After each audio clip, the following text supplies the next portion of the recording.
Hello guys, good evening. Gagawa tayo guys ng avocado ice cream.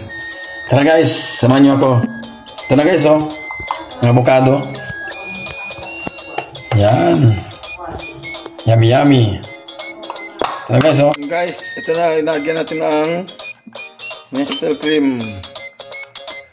Yan, galing po yan guys sa Rosen sa freeze.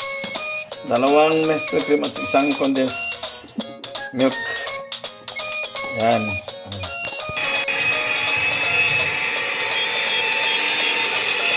Yan guys, i-blend natin ang Nestle cream.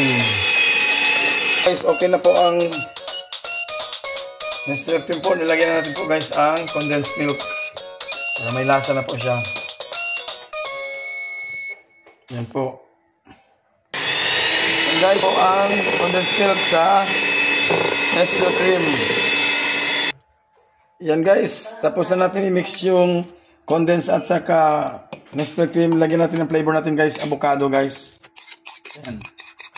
Yan po, ice cream na avocado. Guys, mix natin guys ang flavor natin avocado. Yan guys, finish na po product natin guys. Ilagyan na natin sa lagyanan ng ano, para ilagyan natin sa freezer.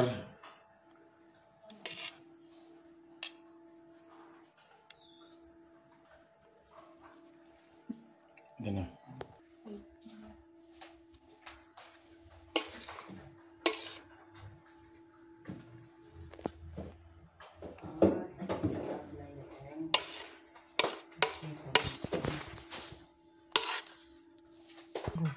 Yan guys, lagyan na natin ng takip para ilagyan na natin sa freezer. Guys, lagyan na natin sa freezer.